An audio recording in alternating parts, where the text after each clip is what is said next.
Saudara LPSK akan mengajukan ke Kemenkumham agar Eliezer memperoleh remisi tambahan sebagai justice kolaborator. Dan bagaimana perpanjangan status justice kolaborator yang melekat pada Richard Eliezer akan kita tanyakan kepada Wakil Ketua Lembaga Perlindungan Saksi dan Korban, Edwin Partogi. Selamat sore, Pak Edwin.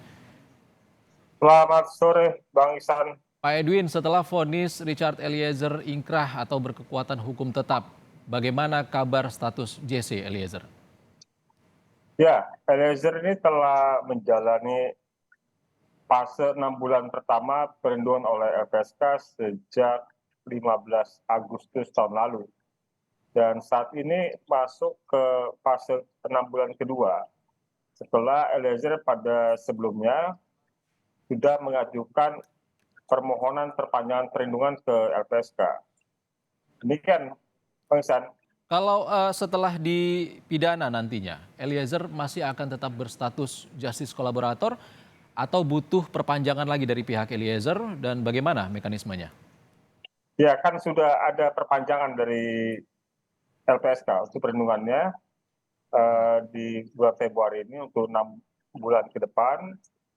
Tentu sebagai justice collaborator yang minggu depan akan berkekuatan hukum tetap ya proses hukumnya inkrah karena tidak ada upaya banding, maka ada hak lain buat narapidana yang berstatus justice collaborator, Mas Ihsan.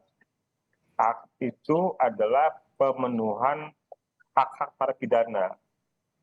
Jadi buat seorang yang berstatus justice collaborator memang sudah diatur oleh Menteri Hukum dan HAM tentang adanya pemberian hak narapidana ya, seperti remisi, asimilasi, cuti, pembebasan bersyarat, cuti menjelang bebas, cuti bersyarat.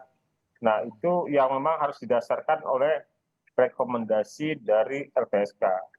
Jadi pasca inkrah nanti minggu depan, LPSK tentu akan berkoordinasi dengan Direktur Jenderal Pemasyarakatan ya untuk membicarakan tentang kira-kira apa dari yang dimiliki oleh narapidana yang bisa dimanfaatkan atau dioptimalkan bagi kepentingan Oke. Richard Eliezer. Pak Edwin, bicara soal hak dari terpidana khususnya yang berstatus justice kolaborator adalah remisi tambahan untuk terpidana dengan status JC. Apa yang bisa didapatkan Eliezer? Ya, sebenarnya bisa jadi bukan remisi tambahan bentuknya, Mas Ihsan. Tadi saya sebutkan kan ada pembebasan bersyarat, kemudian ada cuti menjelang bebas, ada cuti bersyarat, ada asimilasi, ya. Jadi bisa saja bentuknya bukan remisi. Syaratnya apa, Pak Edwin? Syaratnya Khususnya secara untuk umum, pembebasan bersyarat misalnya. ya, secara umum telah menjalani 2/3 dari masa tahanan. Jadi kan dia itu ditahan tanggal 3 Agustus tahun lalu ya. Mhm. Artinya pada tanggal 2 Agustus di tahun ini, maka itu kan terhitung 1 tahun.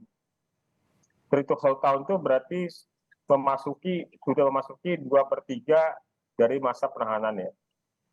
Yang vonisnya kan 1 tahun 6 Artinya bulan. 2/3 dari 1 tahun 6 bulan, 6 bulan. 18 bulan. Bukan. Ya, 18 bulan, 2/3-nya adalah kan 12 bulan. Oke. Ya, 1 tahun. Oke. Akan diajukan pembebasan bersyarat. Ini akan diajukan oleh LPSK kepada Kemenkumham. Kapan? Ya tentu setelah inkrah ya. Setelah inkrah tentu kami akan urus itu untuk supaya memperlancar proses administrasinya, dan tentu kita ya harus sabar menunggu sampai dengan 2/3 masa tahanan itu dijalankan. Pak Edwin, ini terkait dengan status JC dan juga keamanan dari Richard Eliezer sebagai terpidana. Kalaupun dia nantinya akan hanya menjalankan 2/3, tentunya masih tetap membutuhkan perlindungan dari LPSK. Seperti apa perlindungan ataupun asesmen yang akan dilakukan oleh LPSK? Ya, Eliezer bukan anggota Polri yang pertama dilindungi LPSK dan bukan satu-satunya anggota Polri yang dilindungi LPSK. Ya. Jadi tidak ada yang baru buat LPSK dalam konteks melindungi subjek hukumnya yang kami lindungi ya.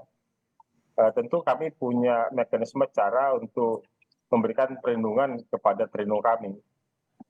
Dan termasuk juga yang bisa dibuka kemungkinannya di LPSK ini kan juga banyak anggota Polri yang bertugas sebagai bagian pengamanan dan pengawalan. Oke, baik, terima kasih Pak Edwin Partogi Pasaribu, Wakil Ketua LPSK Republik Indonesia.